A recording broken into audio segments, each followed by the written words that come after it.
Well, ladies and gentlemen, welcome back to the Liberty Historical Institute show. My name is Scott Wilmson, your host for the evening. Tonight, I am joined by my colleague once again, Forrest Lajeunesse. Forrest, how are you doing tonight?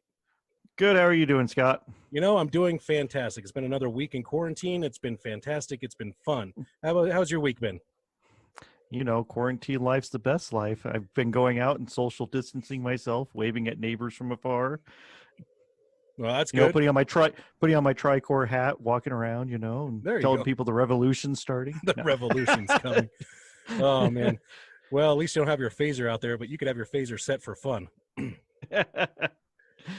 Well, ladies and gentlemen, we are here tonight to talk to you about the third battle of Osowiec Fortress during World War I. This took place on August 6th of 1915 between the Germans and the Russian Empire. This battle was a really kind of unknown battle that's kind of been pushed aside and brushed aside for several years. I think a lot of it has to do with how the Russian Empire kind of fell and then became the Soviet Union shortly after World War I. So things kind of got pushed aside. And Forrest, you brought this to my attention a couple weeks ago before our last episode about this specific battle, and I found it quite interesting. In fact, kind of scary, and we'll get into the topic a little bit about the battle and what it's specifically called here later on. But you wanted to talk about kind of World War I and chemical weapons and the use of chemical weapons during World War I. This was big. This was a big part of World War I that, I think a lot of people kind of forget about. So go ahead and take over and talk a little bit about the history of chemical warfare and what that meant during World War I. Yeah, definitely. That is one thing you are correct with when it comes to World War I, is that people often overlook the Eastern Front because the Russians basically fall apart near the central part of the war and pull back in. And so very rarely do we look at those types of battles. I know we tend to focus on American history, but I felt that this one was kind of so outside the box that we probably should go into it. But anyways, let's talk about chemical warfare.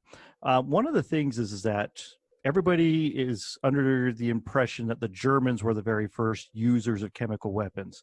Technically, it's the French, but the French are only using kind of like tear gas. That's their very first foray into chemical weapons. The Germans, on the other hand, they're the very first ones that use a chemical weapon that kills people. And so in January 1915, they use Zeisel. They use Zeisels on the Russians. And so one of the things is that a lot of Russians were killed. However, the gas froze in air. Oh. And so, yeah, and it could have been a lot worse, but it wasn't. But it still killed over 1,000 Russians. So they realized that this is a pretty effective weapon, but we have to use the right gas. And so they started experimenting and looking at what types of gas are going to travel better, which ones are going to dissipate low to the ground, because we're talking about trench warfare. So you really want that gas to kind of settle in and then be able to enter into the trenches and fill the trenches. So that's some of the things that the Germans started experimenting with. And so in April 1915, at the Second Battle of the Ypres, they used chlorine gas. And one of the things that they don't realize is that when they use it, because it kind of worked with the Russians, so they weren't quite sure how good it was going to be. And it was devastating on the French. I mean, the Germans were just shocked about how devastating it was. I mean, it kills about 1,100 French troops and disables about 7,000 more. This is on a French-Algerian line. And the Germans are just so shocked that they don't even exploit the weakness until it's too late. They try to move in, but by that time, French reinforcements are in there. And so they start to look at this going, well, this has its positives, it has its negatives. Let's be able to try to balance it out and see what we can use in order to make it more effective. Now, one of the things that they try to do, though, open battlefield deployment's not always the best idea because it can blow back at you. Right. And sometimes it's not going to necessarily cover the area that you want it to cover. But when you're talking about an entrenched area, or say, for example, like a fortress, which we're about to talk about, it works much more effectively because you're not just trying to knock down a fortress. We're thinking still, how good is a fortress during World War I? You're talking about guys who dig into trenches and how ineffective it is to try to blow people out of trenches using artillery fire. Yep. Same thing for a lot of strong fortifications. You may be able to knock down some physical portions of it, but you're still got an entrenched enemy that's really hard to pull out. And so that's why when we look at this battle that we come up here on with the Russians, why the Germans resort to gas. Now, all in all, when we think about gas warfare, just to kind of close out just kind of history with World War One, in the end, the gas only kills 90,000 people in the war. You'd think it's a lot more, but it's about 3%. But it does injure more than 1 million. Yeah. One of the reasons for it is as soon as gas starts getting deployed in the field, many people start to adapt. They start putting in gas masks. They start being prepared for it. And so they fight back against each other wearing gas masks, and they're hot and heavy. I don't know if have you ever had to wear a gas mask? Well, I was never in the military, but I have worn a gas mask before. Yeah. So yeah, they're pretty, even the modern ones are pretty bulky and not easy to use. I've tried, I've run exercises where I'm out there and you're trying to shoot and you're like going, how do you even do this? you're trying to think to yourself, how am I going to kill somebody wearing this ridiculous thing on my face? But they're in the same boat you are. Yeah, they kind of are. Both sides are. But you really see an evolution in the protective measures that all sides are able to use. And that's what minimizes a lot of death in World War One when it comes to it. Of course, chemical weapons get outlawed, and I believe it's 1925 at one of the conventions, and then the Germans only try to use it a couple times during World War II, but for the most part, most people have moved away from chemical agents. And I believe in 1993 is when we all get together and we're kind of like, all right, guys, enough of this. Let's just get chemical weapons out of the game. Right. And so we start to lose that interest in chemical warfare. However, it does play a big role in this assault on the Osowiec Fortress. And actually, this is the third assault. So that's one thing we need to be very clear about. And so where this fortress is at is, if you were to go visit it today, it is actually in modern-day Poland. So it was brought into the Russian Empire, so it wasn't Poland at the time. And the Russians had held up in this fortress that had been around since 1795, in some state of development since then. And so in August 1914, the 8th Army of the 8th German Army attempts to take the fort. And what they do is they bring up all their heavy artillery and they fire 400,000 rounds at it. And they bring some of their biggest guns that they can possibly field. Those large guns that you had to bring out on a rail line. Yep. They were trying those out too, and they were not knocking the Russians out of it. In fact, the Russians push them back. And then they decide again on February 1950, they try and they do the same thing. They open up an artillery bombardment. They try to take the fort, and the Russians push them back again. It's not like the Germans are coming with just a couple of guys. They're bringing a large mass. So sometimes up to 40,000 people sometimes would be out there. And the Russians were fortifying with maybe 1,000 or so. So it wasn't like the Russians were sitting in there with this giant garrison waiting to come out after the Germans. Yeah, in fact, that first attack, that first battle with the German 8th Army, they had 40 infantry battalions, so over 10,000 soldiers with them in that first assault, that first attack on it. And so, talking about this, I mean, I guess the question comes up: why is this fortress so important for the Germans to take? I mean, if they're spending so much time on 3 attempts to take this fortress, can't they just go around it? Can't they just, not even worry about it? I mean, that's kind of the question that I'm sure a lot of people were thinking, like, oh my gosh, why is this fortress so important to the Germans? From what I remember correctly, it leads directly, like, right into the Russian frontier. And so if the fort falls, it leaves Russia pretty wide open. And so they have to take it. They have to secure the fort first in order to prevent from, say, you try to just sneak around the back end of it. For all you don't know how many Russian defenders are actually in there. So they could suddenly come streaming out and attack your backside. Yeah, exactly. So you do have to secure it because you're just not sure what's inside there. And you're talking about, again, the era of World War I, where fortifications still are a big deal. I mean, they're hard to move past. And again, if the enemy is able to move around the side of you, even if they're able to bypass and come around the side, they could fortify that position even further and create even more harassment for you. Yeah. So taking a fortification is a critical point in here. It's kind of like, look at Gibraltar. Okay, you think to yourself, well, just go around Gibraltar. You can't really just go around Gibraltar. No, you can't. Often there's a physical limitation that forces you to push through certain areas in order to be able to strike into the heart of the enemy. And so I would probably guess that there's some sort of natural, geographical feature that probably just prevented them from just being able to just walk around it. Well, they wouldn't have put the fortress there in the first place. Yeah, right. And the fact is that it was actually close to the rail lines again. And the rail lines, obviously, for most of the wars are huge, are just so important to everything and movement of, supplies, men, everything, equipment. So again, it was close to the rail lines.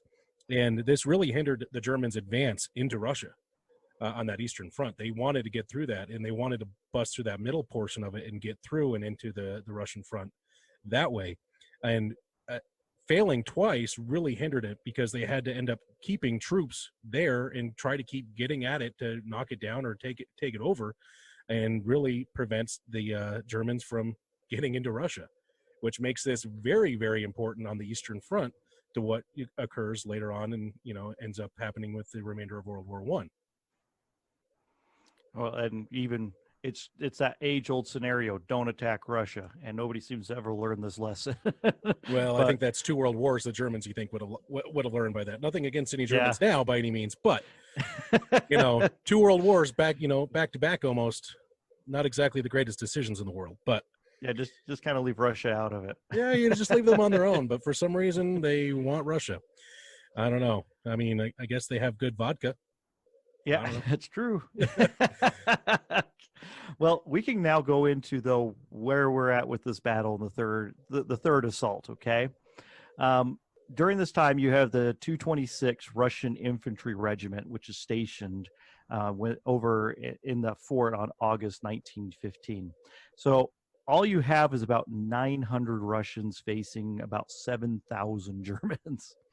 And so, again, we're looking at how many defenders do you need compared to attackers? And for the most part, it should always be about a 3-to-1 ratio if you're hoping to win. That's really what it comes down to. And as we can see, the Germans are kind of in that territory where they're about 6 to 7 to 1. So they're pretty confident with their chances. However, Field Marshal von Hindenburg, he was like, you know what? I've tried to shell this place. I've tried to assault this place.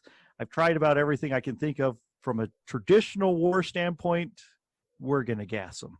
Yep. And so he has to wait 10 days before he can unleash his gas assault because, again, favorable wind conditions. The last thing you want is a giant cloud of poisonous gas to come floating back over on top of you and your men. Exactly. And we'll talk about above, because some people are going to go, well, yeah, but they have the chemical warfare gear already ready to go. And we're going to talk about some of the things that happen when you deploy this gas. It's not just necessarily is it going to choke men, but it does other things to the physical environment around you. So Hindenburg, on the 6th of August at 4 p.m., he attacked with 30 gas batteries, and they lobbed thousands of gas cylinders into the fort and the outlying positions. So the gas that they're using this time is chlorine and bromine gas. And so what it does, this is what they talk about when it gets deployed. One of the few survivors, he says it turns into a thick green cloud.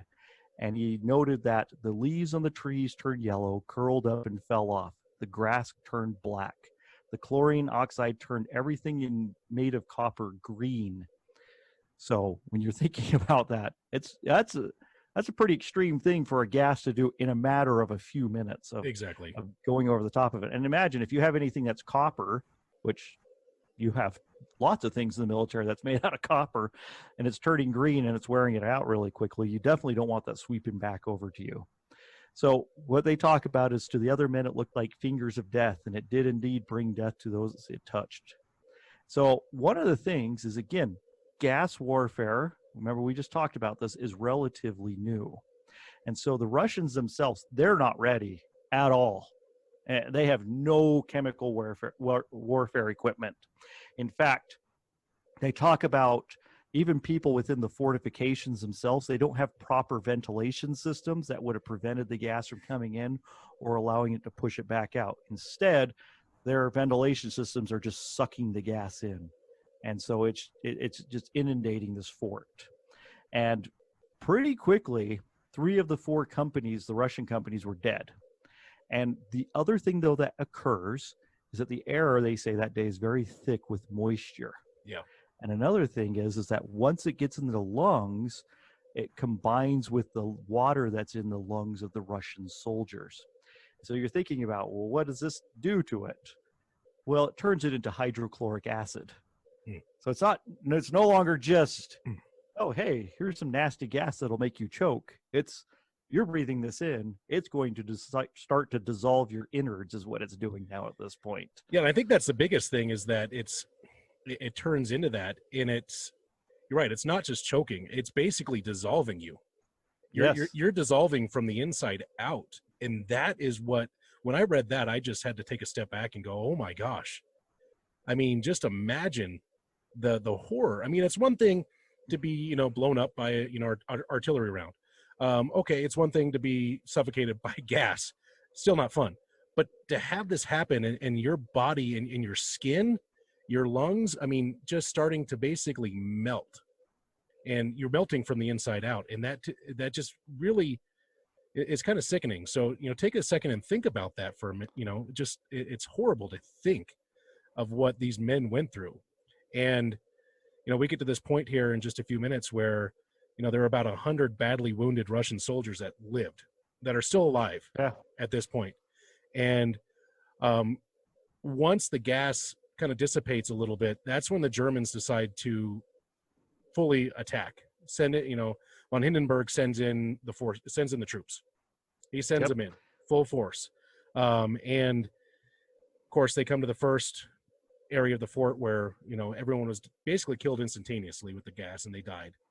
And not until they got almost to the inside of the fort is where the meat of our story kind of takes place. Really kind of everything else that takes place.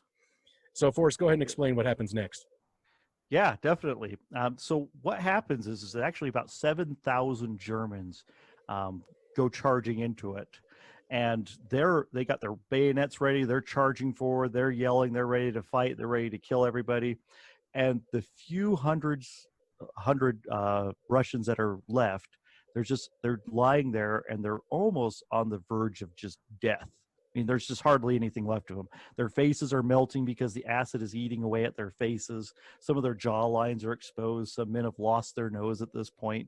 I mean, they've tried to put rags over their faces, which are now getting stuck to their faces. Well, and that's the other thing that I wanted to say too, is that, you brought it up, they didn't have gas masks.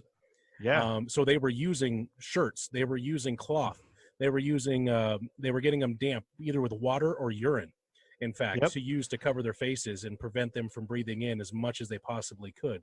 So again, that's, up to your point, they're covering their faces because they're trying to prevent anything and everything they can from that gas coming into their lungs and tearing it apart. So they have all those wrapped around them. And well, it's not really helping either, because it's reacting to the water. So it's eating away their faces at this point. Yep. I mean, like, people are missing their entire jaw lines just from this acid melting it away. Mm-hmm. But the crazy thing that happens is that Second Lieutenant Vladimir Konlinsky, he sits there and he rallies his men up and he says, you know what? We either die here in the dirt or we go and we fight. Yep. And so they stand up and they fix their bayonets and they look at the 14 German battalions that are crossing at them. And according to one group of survivors, they said they stood up and they shouted, hooray. And then they went to charge off. But I mean, let's be honest, their lungs are pretty much eaten alive at this point. So if anybody's yelling anything, it's and parts of their lungs are exploding all out of their mouths. Yeah, they're coughing their lungs up. I mean, pieces of their lungs are coming up as they're coughing up blood and everything else. Yeah, that's what it says. They were coughing up blood and bits of their own lungs as a hydrochloric acid formed in the mix of chlorine gas and the moisture. So I mean, oh my gosh. Well, they talked about how their faces looked like melted wax and blood and pus is everywhere. They said their uniforms are just drenched in blood, and they come charging out of here, and they're running at these Germans. And think about this: you're part of the 7,000 Germans marching in, and there's still some gas around. That's why you're wearing your full getup. And next thing you know, it looks like the dead have literally risen and are coming at you, and you can't hear them because they can't scream, they can't yell. As they're running along, they're spitting out pieces of their innards, and their faces are melting before you, and they come charging directly at you. And at this point, the 7,000 Germans see what's coming at them, and they don't know what it is. Yeah. And they freak out. I mean, they legitimately just look at it and they lose it. They turn around and they go bolting back towards their line. And one of the problems with it is yes, you're going back towards your line. However, you now have trenches that you have to jump through. You have to get through all the booby traps that you've set. Yep. You have to climb back over the barbed wire again. And suddenly these 7,000 troops are falling all over each other and getting torn apart by booby traps and barbed wire. And not all the Russians are dead. Yeah. The main center line was what was hit by the gas. Yeah. You still had some Russian artillery pieces and some Russian machine guns that start to open up on these fleeing Germans. And it's soon like shrapnel is raining down upon them and a hail of bullets, and the entire attack disintegrates. Just falls apart, and the Germans, they're just done for the day. In fact, they pack up their stuff and they're like, yeah, we're good for now. And so eventually a large group starts to reform again, and the Russians realize that they're going to be defeated, and they decide they're going to blow the fort, and that's what they end up doing in the end. However, though, just think about this: 100 men scared off 7,000. I mean, that's just amazing. But at the same time, I don't know if it'd be worth it to go through it.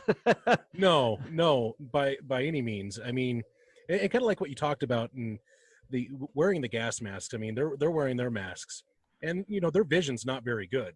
First and foremost, I mean, it's very hindered and it's hard to see. And you walk in, and all of a sudden, you see these creatures or these dead body. I mean, literally. I mean, they look like dead bodies. It'll look like Walking Dead getting up from the ground and zombies coming at them. And I probably would freak out too. I'd probably be like, oh, nope. I don't want anything to do with you. And start booking it too, because you don't know what's going on. You don't know what happened. I mean, we're talking about, 1915 here. I mean, these people have no idea. And a lot of them are very religious anyways.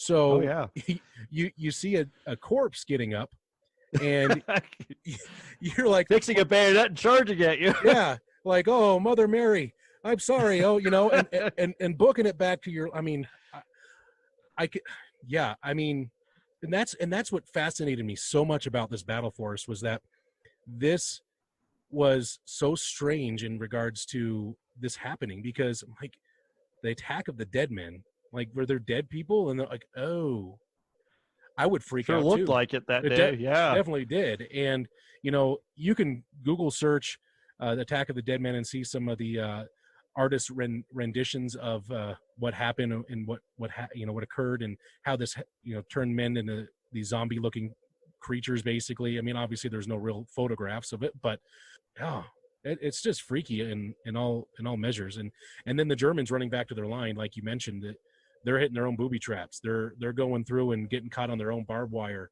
and getting torn to pieces by returning fire from these 100 men that are still alive. And they knew they were dead. Those Russians knew it was only a matter of minutes, matter of time before they fell over and died, and they did. And they all, pretty much.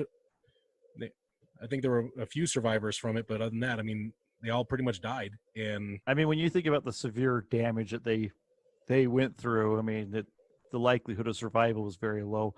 The second lieutenant, Kalinsky, that led them, he actually did not die from the gas. He was shot during the charge, so he managed to kind of dodge the long-term, slow, painful death by going down by a German bullet. But yeah, most of these men, they were in very, very bad shape. And even the men on the peripherals, the ones that were not directly exposed to the hydrochloric acid itself, some of them did suffer some of that severe effect, though, where they had the burning in the lugs and they had facial scarring from the gas when it mixed with the water in the air. It started actually at 4 o'clock in the morning. 4 a.m. is when it started. Oh, did I say 4 p.m.? Yeah, I meant 4 a.m.